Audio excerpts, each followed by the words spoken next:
Hi guys, ಎಲ್ರು ಹೇಗಿದ್ದೀರಾ? ಎಲ್ರು ಚೆನ್ನಾಗಿದ್ದೀರಾ ಅಂತ ಭಾವಿಸ್ತಾ ಲಚ್ಚಿ ಸುನಿಲ್ ಯೂಟ್ಯೂಬ್ ಚಾನಲ್ಗೆ ನಿಮಗೆ ಮತ್ತೊಮ್ಮೆ ಸ್ವಾಗತ. ಹಾಗೆ ಫಸ್ಟ್ ಟೈಮ್ ನನ್ನ ಚಾನಲ್ ನೋಡ್ತಾ ಇದ್ರೆ ಪ್ಲೀಸ್ ಸಬ್ಸ್ಕ್ರೈಬ್ ಮಾಡ್ಕೊಳ್ಳಿ. ಹಾಗೆ ಈ ವಿಡಿಯೋ ಇಷ್ಟ ಆಗಿದ್ರೆ ಲೈಕ್ ಮಾಡೋದನ್ನ ಮರಿಬೇಡಿ. ತುಂಬಾನೇ ಸುಲಭವಾಗಿ ಮಾಡುವಂತ ಈ ಬೇಳೆ ದಾಲ್ ಯಾವುದೇ ಮಸಾಲೆ ರುಬ್ದೇನೆ ಮಾಡ್ಬೋದು. ತುಂಬಾನೇ ಸಿಂಪಲ್ ಮತ್ತೆ ಟೇಸ್ಟ್ ಕೂಡ ಅಷ್ಟೇ ಚೆನ್ನಾಗಿರುತ್ತೆ. ಚಪಾತಿ, ರೊಟ್ಟಿಗೆ ಯಾವುದಕ್ಕಾದ್ರೂ ಸೂಪರ್ ಆಗಿರುವಂತ ಈ ಬೇಳೆ ದಾಲ್. ಇದನ್ನ ನಾನು ಇಲ್ಲಿ ಕೆಂಪೇಳೆನ ತಗೊಂಡಿದ್ದೀನಿ, ಅಂದ್ರೆ ಇದು ಕೇಸರಿ ಬೇಳೆ. ಈ ಬೇಳೆ ನಾನು 150 ಗ್ರಾಮ್ ಅಷ್ಟು ಬೇಳೆನ ಹಾಕೊಂಡಿದ್ದೀನಿ. ಇದನ್ನ ಕುಕ್ಕರ್ ಅಲ್ಲಿ ಹಾಕೊಂಡು ಬೇಯಿಸ್ತಾ ಇದ್ದೀನಿ. ಅದಕ್ಕೆ 2 ಗ್ಲಾಸ್ ಅಷ್ಟು ನಾನು ನೀರನ್ನ ಆಡ್ ಮಾಡ್ಕೊಂಡಿದ್ದೀನಿ. ನೋಡಿ, 2 ಗ್ಲಾಸ್ ಅಷ್ಟು ಆದ್ರೆ ನೀರು ಸಾಕು. ಇದಕ್ಕೆ 1 ಸ್ಪೂನ್ ಅಷ್ಟು ಉಪ್ಪು ಆಡ್ ಮಾಡ್ಕೊಂಡಿದ್ದೀನಿ. 1/4 ಸ್ಪೂನ್ ಅಷ್ಟು ಅರಿಶಿನ ಪುಡಿನ ಆಡ್ ಮಾಡ್ಕೊಂಡಿದ್ದೀನಿ. ಈಗ ಇದನ್ನ ಕುಕ್ಕರ್ನ ಮುಚ್ಚಬೇಕು. 2 ವಿಸಿಲ್ ಬರೋ ತನಕ ಕುಕ್ಕರ್ನ ಬಿಡಬೇಕಾಗುತ್ತೆ.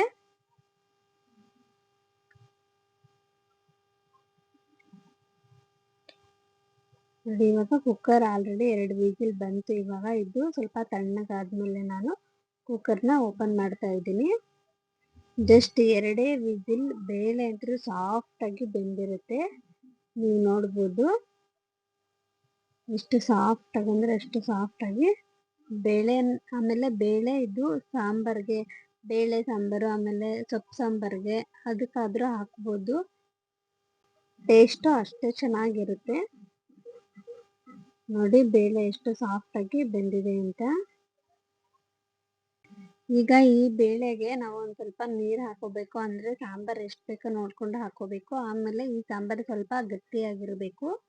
ಈ ಬೇಳೆ ದಾಲ್ ಸ್ವಲ್ಪ ಗಟ್ಟಿಯಾಗಿದ್ರೇನೆ ಚಪಾತಿ, ರೊಟ್ಟಿ, ಅನ್ನಕ್ಕೆ, ಆಮೇಲೆ ದೋಸೆಗೆ ಯಾವುದಕ್ಕಾದ್ರೂ ತುಂಬಾನೇ ಚೆನ್ನಾಗಿರುತ್ತೆ.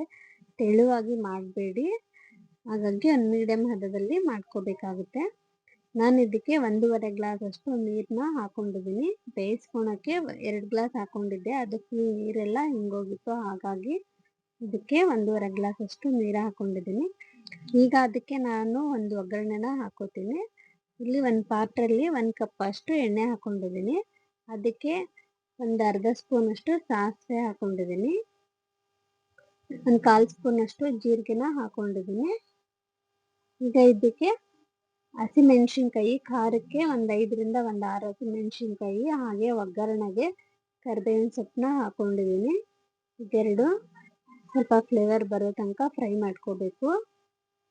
ಎಣ್ಣೆ ಆಲ್ರೆಡಿ ಕಾದಿತ್ತು. ಹಾಗಾಗಿ ಇದಕ್ಕೆ ಬೆಳ್ಳುಳ್ಳಿನ ಹಾಕ್ತಾ ಇದ್ದೀನಿ. ಬೆಳ್ಳುಳ್ಳಿ ಸಿಪ್ಪೆ ಎಲ್ಲ ತೆಗೆದು ಚಿಕ್ಕದಾಗಿ ಕಟ್ ಮಾಡ್ಕೊಂಡು ಹಾಕೋಬೇಕು. ಆವಾಗಲೇ ಆ ದಾಲ್ಗೆ ತಿನ್ನುವಾಗ ಬೇಳೆ ಜೊತೆಗೆ ಆ ಬೆಳ್ಳುಳ್ಳಿ ಕೂಡ ಸಿಕ್ಕರೆ ತುಂಬಾನೇ ಚೆನ್ನಾಗಿರುತ್ತೆ. ಈಗ ಇದಕ್ಕೆ ಒಂದೆರಡು ಒಣ ಮೆಣಸಿನ್ಕಾಯಿನ ಹಾಕೊಂಡಿದ್ದೀನಿ. ಈಗ ಇದೆಲ್ಲ ಫ್ಲೇವರ್ ಬರೋ ತನಕ ಫ್ರೈ ಮಾಡ್ಕೋಬೇಕು. ಈಗ ಇದಕ್ಕೆ ನಾನು 1 ಮೀಡಿಯಂ ಸೈಜ್ ಅಷ್ಟು ಈರುಳ್ಳಿನ ಹಾಕೊಂಡಿದ್ದೀನಿ. 1 ಮೀಡಿಯಂ ಸೈಜ್ ಅಂದ್ರೆ ಒಂದು ಅರ್ಧ ಕಪ್ ಅಷ್ಟು ಇದಕ್ಕೆ ಚಿಕ್ಕದಾಗಿ ಕಟ್ ಮಾಡ್ಕೊಂಡಿರುವಂತ ಈರುಳ್ಳಿನ ಇದಕ್ಕೆ ಹಾಕೊಂಡಿದ್ದೀನಿ. ಈಗ ಇದನ್ನೆಲ್ಲ ಚೆನ್ನಾಗಿ ಫ್ರೈ ಮಾಡ್ಕೋಬೇಕು.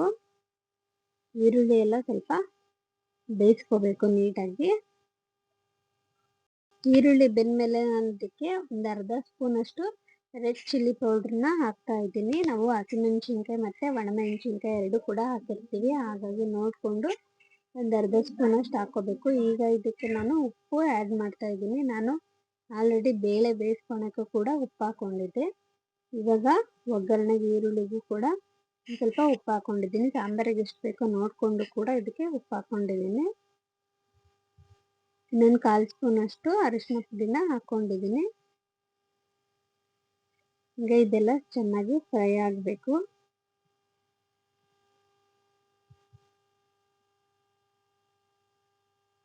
ಈಗ ನಾನು ಬೇಯಿಸ್ಕೊಂಡಿರುವಂತ ಬೇಳೆಗೆ ಸ್ವಲ್ಪ ನೀರೆಲ್ಲ ಹಾಕೊಂಡು ರೆಡಿ ಮಾಡಿ ಇಟ್ಕೊಂಡಿದ್ದೆ ಅಲ್ವಾ, ಅದನ್ನ ಈ ಒಗ್ಗರಣೆಗೆ ಹಾಕೋಬೇಕು. ಈಗ ನೀಟಾಗಿ ಇದನ್ನ ಕಲಿಸ್ಕೋಬೇಕಾಗುತ್ತೆ.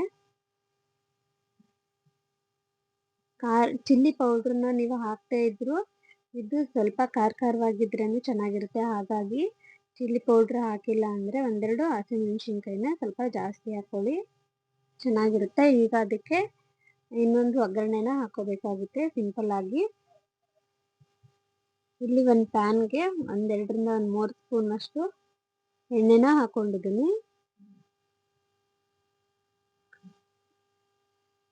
ಎಣ್ಣೆ ಸ್ವಲ್ಪ ಬಿಸಿ ಆದ್ಮೇಲೆ ನಾನಿಲ್ಲಿ ಹುಳಿ ಟೊಮೊಟೊನ ತಗೊಂಡಿದ್ದೀನಿ. ಒಂದ್ ಎರಡು ಅಥವಾ 3 ಟೊಮೊಟೊನ ಹುಳಿ ಟೊಮೊಟೊ ಇರಬೇಕು. ಆವಾಗಲೇ ಈ ದಾಲ್ ಕೂಡ ತುಂಬಾನೇ ಚೆನ್ನಾಗಿರುತ್ತೆ. ಇದಕ್ಕೆ ಒಂದು ಸ್ವಲ್ಪ ಉಪ್ಪು ಹಾಕೊಂಡು ಇದು ಸ್ವಲ್ಪ ಮೆತ್ತಗಾಗೋವರೆಗೂ ನಾವು ಬೇಯಿಸ್ಕೋಬೇಕು ಚೆನ್ನಾಗಿ. ಈಗ ಇದಕ್ಕೆ ಉಪ್ಪು ಹಾಕೊಂಡಿದ್ದೀನಿ. ಒಂದು 2 ನಿಮಿಷ ಬಿಡೋಣ ಚೆನ್ನಾಗಿ ಬೇಯಲಿ. ನೋಡಿ ಟೊಮೊಟೊ ಎಲ್ಲ ಚೆನ್ನಾಗಿ ಬೆಂದಿದೆ. ಇವಾಗ ಗ್ಯಾಸ್ ಆಫ್ ಮಾಡಿಕೊಂಡು ಅದೇ ಸ್ಪೂನಲ್ಲೇ ಅದೇ ಚೌಟಲ್ಲೇ ಟೊಮೊಟೊ ಎಲ್ಲ ನೀಟಾಗಿ ಮ್ಯಾಶ್ ಮಾಡಬೇಕು. ಒಂದು ಸ್ವಲ್ಪ ಟೊಮೊಟೊ ನಾವು ಎಷ್ಟು ಚೆನ್ನಾಗಿ ಬೇಯಿಸ್ಕೊಂಡಿರ್ತೀವಿ ಅಷ್ಟು ಚೆನ್ನಾಗಿ ಮ್ಯಾಶ್ ಕೂಡ ಆಗುತ್ತೆ. ಇವಾಗ ನಾವು ಒಗ್ಗರಣೆ ಹಾಕೊಂಡಿರ್ತೀವಲ್ವ ಸಾಂಬಾರ್ಗೆ, ಅದಕ್ಕೆ ಈ ಟೊಮೊಟೊ ಎಲ್ಲ ಹಾಕೋಬೇಕು.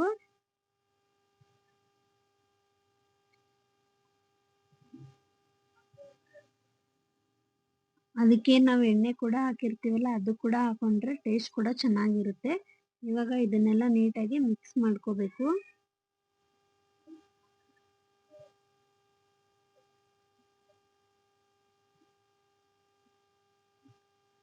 ಇದು ತುಂಬಾ ಕುದಿಸೋ ಅವಶ್ಯಕತೆ ಇರಲ್ಲ, ಯಾಕಂದ್ರೆ ನಾವು ಬೇಳೆ ಕೂಡ ಚೆನ್ನಾಗಿ ಮೆತ್ತಗಾಗೋವರೆಗೂ ಬೇಯಿಸ್ಕೊಂಡಿರ್ತೀವಿ. ಹಾಗಾಗಿ ತುಂಬಾ ಕುದಿಸೋಕೇನೋ ಹೋಗ್ಬೇಡಿ. ಒಗ್ಗರಣೆ ಎಲ್ಲ ಆದ್ಮೇಲೆ ಲಾಸ್ಟಲ್ಲಿ ಫಿನಿಶ್ ಆದ್ಮೇಲೆ ಕುದಿಸೋ ಅವಶ್ಯಕತೆ ಇರಲ್ಲ. ಹಾಗೆ ಗ್ಯಾಸ್ ಕೂಡ ಆಫ್ ಮಾಡ್ಕೋಬೇಕು. ಟೊಮೊಟೊ ಹಾಕಿದ್ಮೇಲೆ ನಾನು ಲೋ ಫ್ಲೇಮಲ್ಲಿ 1-2 ನಿಮಿಷ ಹಾಗೆ ಬಿಟ್ಟಿದ್ದೆ. ಲಾಸ್ಟಲ್ಲಿ ಇದಕ್ಕೆ ಒಂದು ಸ್ವಲ್ಪ ಕೊತ್ತಂಬರಿ ಸೊಪ್ಪು ಹಾಕೊಂಡು ಕಲಿಸ್ಕೊಂಡ್ರೆ ಇದು ಫಿನಿಶ್. ಈಗ ನಾನು ಇದನ್ನ ಕುದಿಸೋಲ್ಲ, ಹೀಗೆ ಗ್ಯಾಸ್ ಆಫ್ ಮಾಡ್ತೀನಿ. ಈ ಬೇಳೆ ದಾಲ್ ನೀವು ರೊಟ್ಟಿ, ಚಪಾತಿ, ದೋಸೆ, ಅನ್ನಕ್ಕೆ ಯಾವುದಕ್ಕಾದ್ರೂ ಸರ್ವ್ ಮಾಡ್ಕೊಂಡು ನೀವು ತಿನ್ಬೋದು. ತುಂಬಾನೇ ರುಚಿಯಾಗಿ ಮತ್ತೆ ಟೇಸ್ಟಿಯಾಗಿ ಕೂಡ ಇರುತ್ತೆ. ಈ ವಿಡಿಯೋ ನಿಮಗೆ ಇಷ್ಟ ಆಗಿದ್ರೆ ಲೈಕ್ ಮಾಡೋದನ್ನ ಮರಿಬೇಡಿ. ನೆಕ್ಸ್ಟ್ ವಿಡಿಯೋದಲ್ಲಿ ಮತ್ತೆ ಸಿಗೋಣ. Thank you so much.